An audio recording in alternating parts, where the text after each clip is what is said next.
चलो, बढ़िया लग रही हो। हेलो दोस्तों, कैसे हैं आप लोग। Welcome back to the channel live life easy. आज के व्लॉग में मैं आपके साथ शेयर करूंगी अक्षय तृतीया वाले दिन का मेरा दोपहर से लेके देर शाम तक का रूटीन, कि जब मिड वीक में कोई छुट्टी मिलती है तो उस दिन मैं क्या क्या काम निपटाती हूं। अगर वीडियो अच्छा लगे तो चैनल को सब्सक्राइब करना मत भूलिएगा।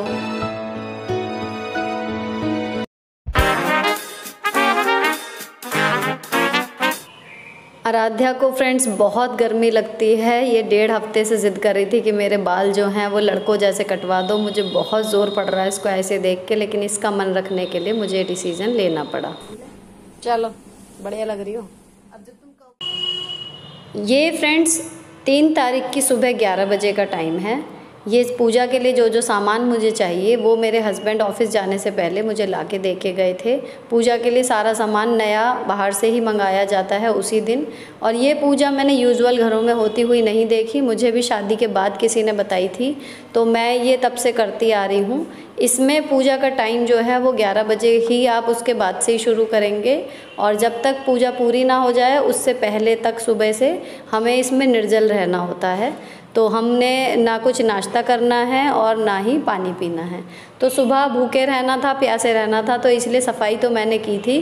बाकी रात को मैंने आलू की जो है फिलिंग बना के रख दी थी, तो मेरे हस्बैंड ने बच्चों के लिए और अपने लिए सैंडविच उससे बना लिए। प्लस मैंने थोड़ी सी हरी चटनी बनाई थी जो सैंडविच में भी काम आएगी और दोपहर में दाल चावल के साथ भी। तो अभी 10 से 15 मिनट लगभग इसमें लग जाते हैं पूजा का सारा सामान तैयार करने में, भगवान जी का आसन वगैरह बनाने में। और इसके बाद जो है हम ये चावल वगैरह सब रेडी कर लिए जो चढ़ाने हैं, और उसके बाद जब सारी चीज़ें रेडी हो जाएंगी सबसे एंड में मैं दीपक जलाऊंगी। और उसके बाद ये माला निकाल ली है ताकि मंत्र जाप जो है वो माला के जरिए से किया जा सके। अब इसमें जो है फ्रेंड्स जो मंत्र बोला जाएगा वो 7 मालाएं करनी होती हैं। अब गर्मी के दिन हैं, सुबह जो है वो आपने कुछ खाया पिया ना हो और उसके बाद लगातार आपको 1.25 से 1.5 घंटा अगर बोलना पड़े तो काफ़ी टफ हो जाती है।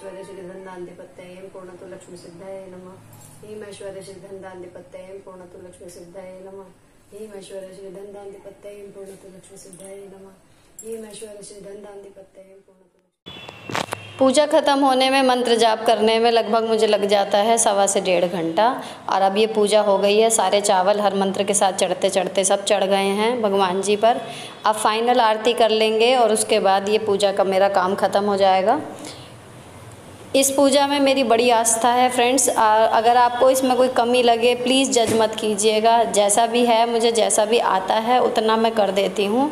हो सकता है आप लोगों जितना परफेक्ट ना हो, लेकिन जो है जितना है आपके सामने है। पूजा ख़त्म होने के बाद उससे रिलेटेड जो जो सामान अभी हट सकता है वो मैं हटा रही हूँ। भगवान जी तो बाद में ही उठाए जाएंगे शाम के टाइम।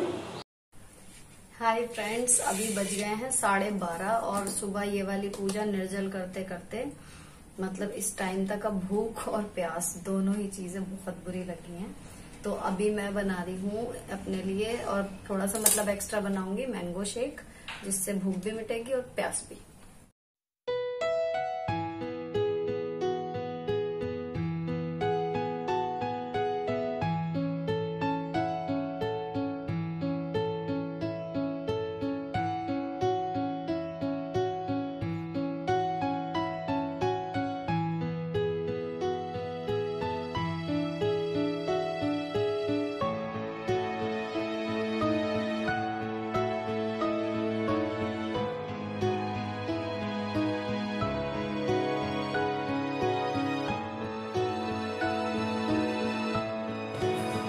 ये आम थोड़े फ्रेंड्स खट्टे मीठे वाले हैं, इसलिए इसमें थोड़ी सी चीनी ज़्यादा डालनी पड़ेगी। दशहरी वाले के तो मतलब नाम मात्र का ही मीठा डालने से हो जाता है, इसमें थोड़ी सी उनसे ज़्यादा डलती है, 1-2 स्पून। और अब इसमें ये दूध फ्रिज का है, आम फ्रिज में से ही निकाले थे, तो ये सब चीज़ें ठंडी ठंडी हो रही हैं। दूध फ़िलहाल इतना डाल के और इसको मैं ब्लेंड कर लूँगी।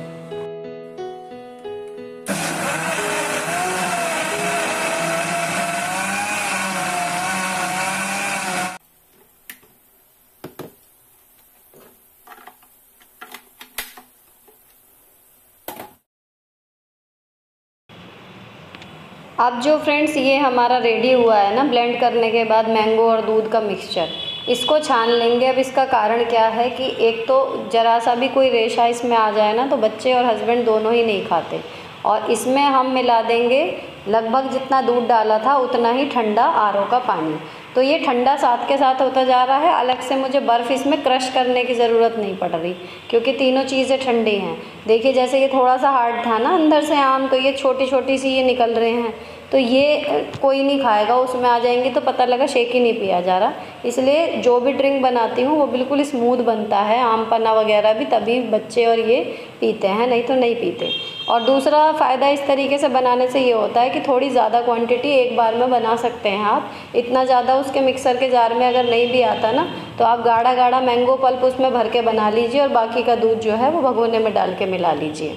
अब इतना करने के बाद थोड़ा सा इसे और चिल्ड करने के लिए बस इसमें 1 क्यूब और मैं ऐड करूँगी। बाकी ये हम चारों के लिए बन गया। और ये जो 1 गिलास के करीब बचा है ना, ये भी या तो अभी सब दोबारा थोड़ा थोड़ा ले लेंगे या फिर मैं एक्स्ट्रा इसको करके रख दूँगी फ्रिज में। तो ये ढकने के बाद अगर आप रख दें तो ये शाम तक ईजिली फ्रिज में चल जाएगा, कोई दिक्कत नहीं होती। ले लो सब अपना मैंगो शेक।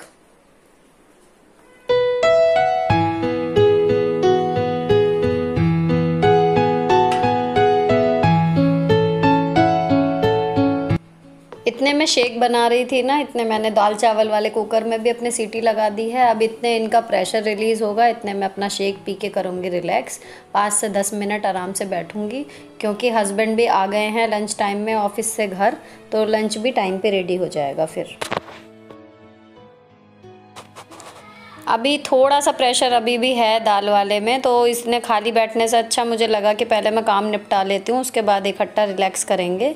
तो मैंने ये बर्तन आज इसमें दिन में ही धो रही हूँ भाई, 2 कारण हैं। एक तो छुट्टी है तो जब हूँ तो धो देती हूँ। दूसरी चीज़ ये है कि अभी ये जूसर वाला 1 जार हो गया, चटनी पीसी थी सुबह वो जार हो गए, बड़ा भगोना हो गया उसमें मैंगो शेक छाने थे, तो सिंक ना ऑलरेडी फुल हो गई। अगर अब मैं सोचूं कि बर्तन दोपहर में भी ना धोऊं तो ये सिंक में पता लगा रखने की भी जगह नहीं बचेगी। तो इसलिए मैं बर्तन जो है वो धो के रख रही हूँ फ़िलहाल के। बाकी वाले दूसरी शिफ्ट में जब करेंगे तब करेंगे। फ़िलहाल किचन अभी यहाँ से सिंक जो है वो क्लीन हो जाएगी।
अब ये सिंक को धोने का ना फ्रेंड्स मेरा हर बार का है, मतलब अगर मैं 4 बार बर्तन धोऊंगी तो 4 बार मैं सिंक को धोती हूँ आखिरी बर्तन के तौर पे।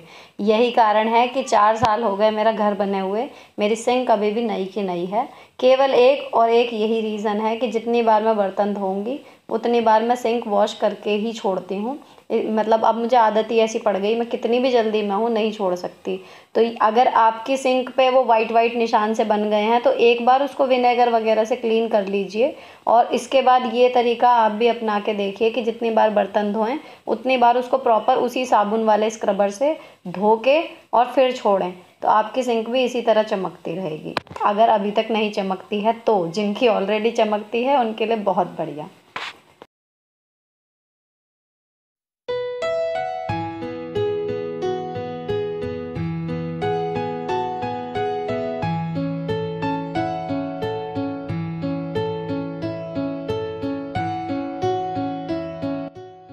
दाल का प्रेशर अच्छे से रिलीज़ हो गया है। अब इसको छौंक लेंगे। बर्तन हमारे धुल ही गए, चावल हमारे रेडी हैं, तो खाना बिल्कुल रेडी हो जाएगा। जिसको अभी खाना है वो खा लेगा।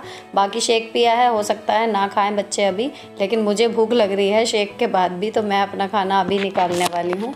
तो इसको छौंकने के लिए अरहर की दाल को हम देसी घी में थोड़े से राई के दाने बस यही डालते हैं और कुछ नहीं, बस इससे छौंक लगा देंगे और उसके बाद काटेंगे सलाद।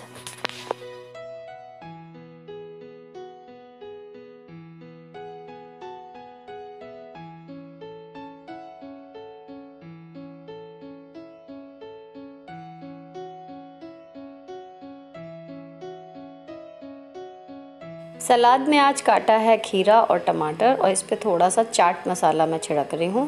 That's it. तो फ्रेंड्स, ये सलाद और दिन में चटनी पीसी थी सुबह मैंने, ये दोनों रेडी हैं। जिसको जो मन होगा दाल चावल के साथ ले लेगा। फ़िलहाल मुझे भूख लग रही है, बच्चे मना कर रहे हैं जैसा कि मुझे अंदाज़ा था मैंगो शेक के तुरंत बाद। अब वो ये नहीं खा पा रहे हैं खाना, वो बाद में लेंगे। डैडी को अगर भूख लगी होगी वो अपना सर्व कर लेंगे, खुद कर लेते हैं। मेरे घर में ये फॉर्मेलिटी नहीं है, खाना बना होना चाहिए। ले ये लोग अपने आप भी लेंगे, जो चीज़ बच्चे सर्व कर सकते हैं वो बच्चे भी खुद ले लेते हैं। फ़िलहाल ये मेरा खाना हो गया, चटनी सलाद मैंने सब ले ली। खाना खाने के बाद फ्रेंड्स, चाहे मैं अब कितनी भी थक रही हूँ, ये मेरा हमेशा का एक रिचुअल है मेरा अपने लिए कि मैं हर मील के बाद कोशिश करती हूँ कि मैं गीले कपड़े से गैस बर्नर और स्लैब को साफ़ कर दूँ। इसके आपको दो फ़ायदे होंगे। एक तो नाइट में जब आप क्लीनिंग करेंगे ना तो आपका काम कम होगा। दूसरा, अगर इस टाइम कोई खाने के छींट वीट पड़ी है या खाना कुछ गिर गया है बर्नर पे, तो वो शाम तक गंदा पड़ा रहेगा। और इस बीच में अगर कोई गेस्ट आ जाए, मेरी किचन है बिल्कुल सामने, तो किचन में लुक जो है वो बहुत अनटाइडी आएगा। तो उसके लिए मैं 3 बार अगर खाना बना रही हूँ तो 3 बार कोशिश रहती है कि मैं गैस पे कपड़ा हल्का सा मार दूँ। मुश्किल से 2-3 मिनट लगते हैं और आपकी किचन जो है वो बिल्कुल नीट एंड क्लीन रहती है। जब तक मैं हूँ तब तक तो रहेगी। मेरे पीछे तो पता है कि चलो जी मम्मी नहीं है, बच्चे और डैडी हैं, जैसे भी हो रहा है ठीक है। एटलीस्ट मुझे ये तसल्ली रहती है कि मेरे पीछे मेरे हस्बैंड या मेरे बच्चे भूखे नहीं होंगे, इतने सेल्फ डिपेंडेंट वो हैं। तो अब ये किचन में बर्तन एक किनारे रखे रहेंगे। सिंक मेरी आड़ में है, सामने से नहीं दिखती। सामने से जो आपका किचन का लुक है वो एकदम नीट एंड क्लीन रहेगा। अब मैं जा रही हूँ रेस्ट करने। रेस्ट करने से पहले ये मेरा अब नया रिचुअल बन गया है, आप लोगों के मैसेजेस के रिप्लाई करती हूँ, उसके बाद मैं 1-8 घंटा सो जाऊँगी। सो के उठने के बाद फ्रेंड्स, अब जो ये मैं बता रही थी आपको कि अगर मिड वीक में मेरी कोई छुट्टी पड़ती है तो मैं क्या काम निपटाती हूँ। उस दिन मैं करती हूँ अपनी चादर, सोफ़ा कवर, कुशन्स, इन सब की धुलाई। अब पिछले 2 हफ्ते से ना कोई छुट्टी नहीं मिली थी, तो वरना मैं एक बार में मतलब हेक्टिक नहीं होती, एक बार में एक कमरे के बेड और कुशन वगैरह लेती हूँ। लेकिन अब क्योंकि 2 हफ्ते से नहीं धुले थे तो गड़बड़ लग रही थी, गंदा लग रहा था, तो आज मैंने सोचा हिम्मत करके लेकिन मैं सारे ही धो दूँ। तो ये वाले बेडरूम की मैं चद्दर, कुशन ये सब उतारूँगी, दूसरी चादर वगैरह बिछाऊँगी, प्लस लॉबी वाला भी मैं यही सोच रही हूँ कि आज ही कर दूँ ताकि ये निपट जाए, क्योंकि मे बी नेक्स्ट वीक भी कोई छुट्टी नहीं है। तो अगर आज मैंने ढील डाली तो फिर ये लंबा खिंचता चला जाएगा काम।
बेडरूम क्लीन होने के बाद बैठने के लायक हो गया है। अब इसमें जो है बच्चों को मैंने पढ़ने बैठा दिया क्योंकि इनका है हिंदी टेस्ट। तो ये अपना प्रिपरेशन करना शुरू कर रही हैं, याद करना। इतने मैं अपना लॉबी के भी ये चादर और कुशन वगैरह हटा देती हूँ। इतनी देर हटाने में लगती है, फिर धोने जाओ और उसके बाद फिर उतनी देर बिछाने में, तो काम तो लंबा है ही। इसीलिए इसको मैं एक्स्ट्रा दिन में करती हूँ। आज मैं सिंपल लॉन्ड्री को बिल्कुल हाथ नहीं लगाती। केवल यह है कि बीच में जब भी छुट्टी पड़ी उस दिन ये चीज़ें धो दी तो सफाई भी रहती है घर में और लोड भी नहीं बढ़ता कि आज हमने बहुत कर लिया। अब अगर आज मैं आपके जो 2-4 कपड़े पड़े हुए हैं 2 दिन के, उन्हें भी धोऊं और इसे भी धोऊं, तो फिर मुझे लगेगा कि भाई वजन सा हो गया काम का ज़्यादा। अब ये है कि इतने तो ये है एक बार में धुल जाएंगे, ना मुझे पानी बदलना पड़ेगा ना कुछ और, सारी चादरें हैं एक साथ धुल जाएंगी।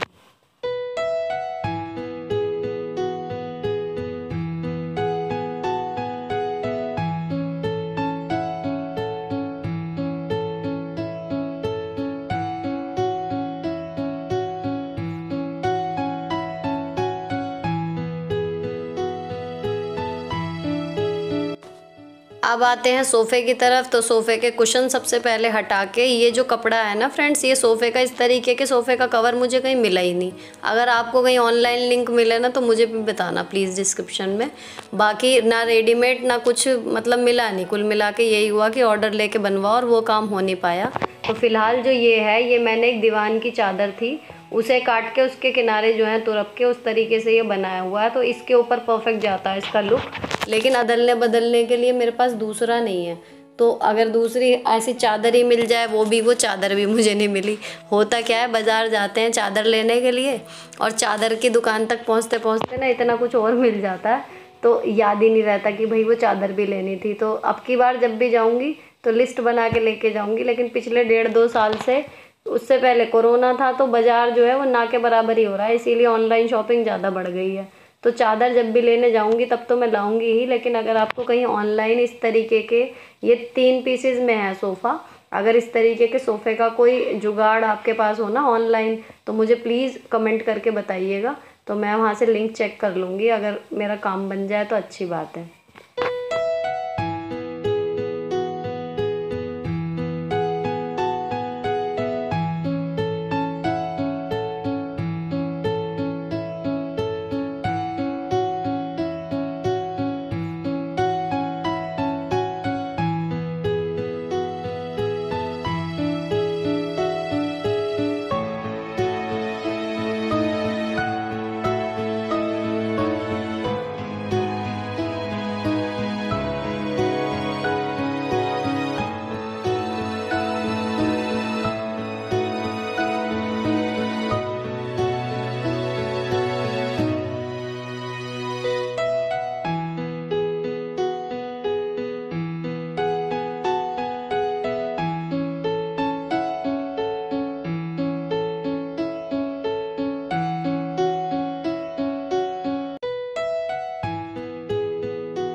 हो गया लर्न। चलो बच्चों से आंसर लिखवाने के लिए ना फ्रेंड्स, ये मेरा क्विक फिक्स जुगाड़ है। जितने भी इनके काम होते हैं ना, प्रश्न वगैरह, मैं हाथ के हाथ क्लास वर्क में जैसे जैसे होते जाते हैं उतारती जाती हूँ एक अलग कॉपी में।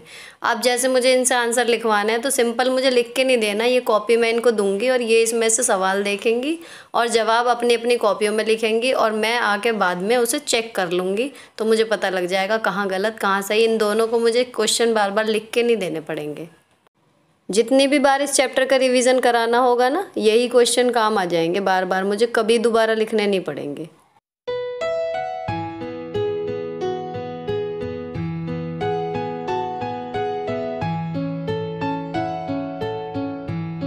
बच्चों को काम देके अब मैं आ गई हूँ यहाँ लॉन्ड्री, और ये कपड़े धो के समझ लीजिए आज का मेन टास्क खत्म। पहले थोड़े पानी में मैं ये सारी कुशन्स अंदर बाहर की छोटी बड़ी जितनी भी थी सारी की सारी कुशन्स और पिलो कवर चलाऊंगी। जब ये सारे वॉश हो जाएंगे दूसरी बार में चादरें।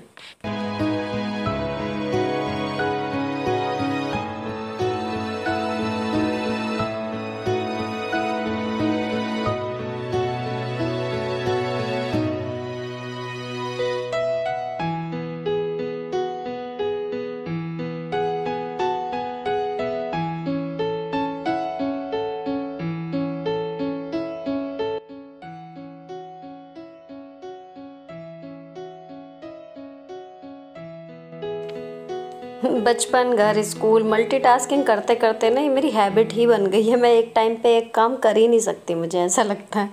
तो बच्चों को भी देख रहे हैं, कपड़े भी धुल रहे हैं, चल रहा है काम, क्या बुरा है। हो गया रिवाइज, लिखना शुरू।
ये वाली कुशन ना येलो वाली बढ़िया लगती हैं, लगने में भी बढ़िया और धुल जाती हैं इसी में वॉशिंग मशीन में सेम कुशन्स के साथ। और इसे ना ड्रायर में जब चला के निकालेंगे तो इसे कहीं सुखाना भी नहीं पड़ता। मैं इसको सीधे बेड पर रख देती हूँ, इवन सर्दियों में भी कुछ घंटों में अपने आप ही सूख जाती हैं ऐसे ही। तो ये बढ़िया हैं।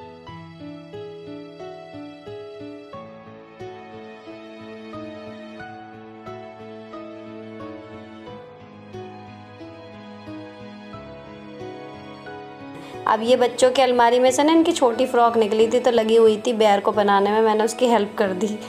बेयर जो है वो गर्ल बेयर बन गया आपसे। अब ये वाले कपड़े तो मैं ऊपर फैला के आऊँगी जब ये धुल जाएंगे, और ऊपर से कपड़े ला के तय करेंगे। तय करने के बाद इन्हें अलमारी में लगाने के बाद हमारा घर का काम ख़त्म, और शाम का जो है वो कुकिंग, चाय, नाश्ता, ये सब चीज़ें, और मंदिर भी जाना है, वो सब काम शुरू होएगा। फ़िलहाल इनके जो कपड़े ऊपर से सूखा के मैं लाई थी ना, जो संडे की लॉन्ड्री थी, ये वो वाले हैं। तो इनको अलमारी में जमा दूँगी मैं, अपने, बच्चों के, डैडी के, सबके। और उसके बाद समझ लीजिए कपड़ों का काम फाइनली ख़त्म।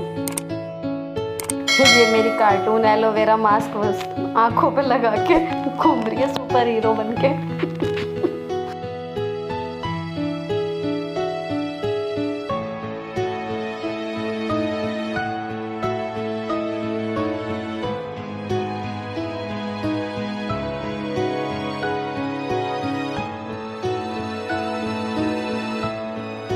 ये मेरी अलमारी है, कपड़े का भंडार है इसके अंदर। जितना करीने से लगा सकती हूँ लगाया हुआ है, अगर आपको मैस लगे तो क्षमा कीजिएगा। कपड़ों के बाद फ्रेंड्स क्विकली आ गई हूँ मैं किचन में। बीच में आके चाय चढ़ा गई थी, धीमी करके रख गई थी, तो ये अच्छे से पक गई है। इसे छान लूँगी क्योंकि हस्बैंड भी आ गए हैं ऑफिस से, तो हम दोनों चाय पियेंगे। साथ में कुछ स्नैक्स के तौर पे बच्चों ने तो चौकोज़ वगैरह खा लिए हैं आज, उन्होंने वेट नहीं किया। बाकी डैडी अपने लिए बना रहे हैं भेल, जो वो आलू भुजिया वाली नमकीन में सारी वेजीज़, और जो मैं इमली की चटनी बना के रखती हूँ वो, हरी चटनी, ये सब मिला के। मैंने बोला जी आप भी दिख जाइए फ्रेम में, सबको लगता है कि मैं अकेली रहती हूँ। तो ये देखिए भेल इन्होंने बनाई है। ये बहुत अच्छी कुकिंग करते हैं मेरे हस्बैंड। इवन जितनी मैंने सीखी है ना, जितनी भी आपको मैं दिखा रही हूँ रेसिपीज़, उनमें से आधी से ज़्यादा इन्होंने मुझे सिखाई। और आज डिनर में मैं बनाऊँगी तोरी की सब्ज़ी। अब हम जा रहे हैं मंदिर।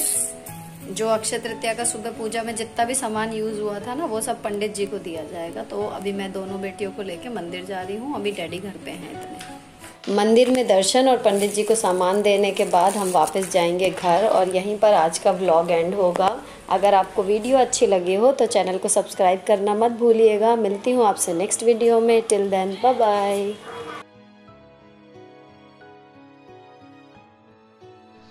अगर वीडियो देखते देखते आप यहाँ तक पहुँचे हैं तो बहुत बहुत शुक्रिया पूरी वीडियो देखने के लिए। समझिए मेरी मेहनत वसूल हो गई। I love you a lot.